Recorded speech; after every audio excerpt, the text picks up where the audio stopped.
Assalamualaikum, Rizal Gibran di sini kembali memberikan informasi terkait bantuan operasional sekolah tahun 2021. Penyaluran dana BOS tahap ketiga, gelombang kedua dan gelombang ketiga, penetapan rekening sekolah menjadi topik pembicaraan kita pada video kali ini.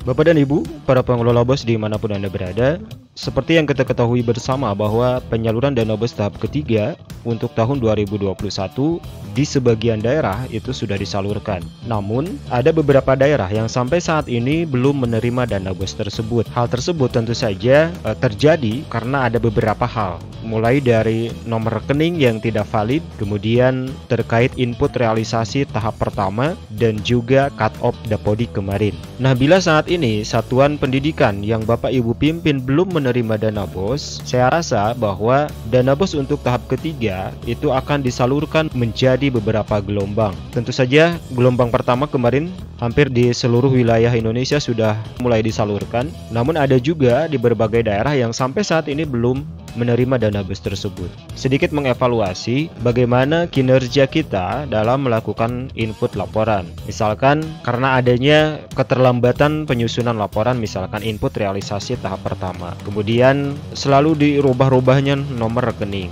Nah, ini juga menjadi penyebab terhambatnya penyaluran dana BOS tahap ketiga ini. Tentu saja Bapak dan Ibu mungkin sampai saat ini yang belum menerima dana BOS memang dirugikan begitu ya. Tapi kementerian juga ataupun juga pemerintah tidak ingin bahwa penyaluran dana BOS itu mengalami keterlambatan ataupun juga mengalami salah kirim dan sebagainya. Oleh karena itu, rekening dari setiap satuan pendidikan itu harus diverifikasi dan divalidasi ulang oleh kementerian dan bank penyalur sehingga nanti penyalurannya tidak salah sasaran. Saya informasikan buat Bapak dan Ibu, sekarang itu masih di gelombang pertama, dan saya rasa untuk gelombang kedua dan gelombang ketiga mudah-mudahan saja secepatnya Bapak dan Ibu bisa menerima dana BOS tersebut. Sekali lagi, yang belum menerima dana BOS untuk tahap ketiga tahun 2021, jangan takut, mungkin saja sekolah Bapak dan Ibu itu nantinya masuk di gelombang kedua ataupun juga gelombang ketiga, begitu ya. Nah, kemudian kira-kira kapan pencairannya? Biasanya rentan waktunya itu adalah sekitar 1 bulan. Jadi ditunggu aja. Kalau kemarin kita baru selesai di gelombang pertama, dan nanti mudah-mudahan di bulan berikutnya itu akan masuk di gelombang kedua, gitu ya. Muncul pertanyaan di Bapak dan Ibu semuanya, kenapa dana BOS saya berkurang sementara jumlah siswa saya bertambah, begitu ya. Pertanyaan ini sering saya dengar dari kepala sekolah ataupun juga dari bendahara. Dana BOS yang Bapak Ibu terima itu kurang dari jumlah siswa yang saat ini ada, maka Bapak dan Ibu jangan khawatir bahwa dana BOS tersebut itu akan diakumulasikan pada tahun berikutnya. Demikian juga ketika dana BOS tersebut misalkan kelebihan bayar, maka di tahap pertama di tahun berikutnya itu akan dikurangi. Jadi Bapak dan Ibu jangan khawatir, kalaupun misalkan sekarang kurang bayar ataupun juga kelebihan bayar, nanti akan ada hitung-hitungan ataupun juga akan ada kalkulasinya. Seperti itu ya Bapak dan Ibu. Sekali lagi saya informasikan, biasanya rentang waktu antara gelombang 1, gelombang 2 dan gelombang 3 biasanya itu antara 15 hari sampai 1 bulan. Ditunggu aja. Itu informasi yang pertama.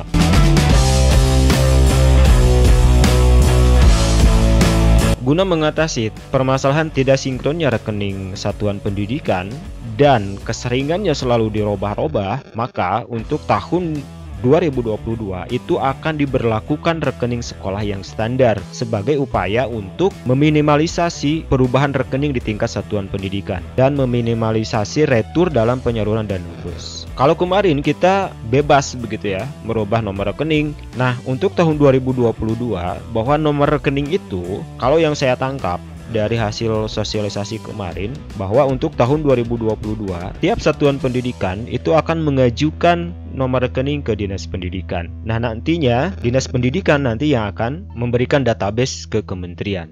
Sehingga kita tidak bisa lagi merubah nomor rekening begitu ya selama 1 tahun. Kecuali kalau di tengah perjalanan, misalkan di tengah-tengah tahun kita ada kecelakaan misalkan atau kerusakan dalam rekening dan sebagainya. Untuk tahun 2022 sendiri katanya ini akan ada rekening sekolah yang standar. Artinya sekolah itu tidak bisa merubah seenaknya begitu ya di Dapodik nomor rekeningnya. Sehingga itu akan mengacaukan database yang ada di kementerian. Kemudian Bapak dan Ibu perlu diperhatikan juga bahwa rekening standar itu tentu saja kriteria rekeningnya di sini ada rekening atas sekolah, kemudian juga jenis rekening, jenis bank, format nomenklatur rekening, pembukaan rekening dan sebagainya. Tentu saja nanti kita akan ada proses-proses penyusunan rekening kembali misalkan ya. Kalau memang untuk tahun 2022 ini akan diberlakukan rekening yang standar. Kita tunggu saja informasinya seperti apa. Demikian informasi sementara yang bisa saya sampaikan. Rizal Jebran pamit. Terima kasih. Assalamualaikum warahmatullahi wabarakatuh. Sampai jumpa.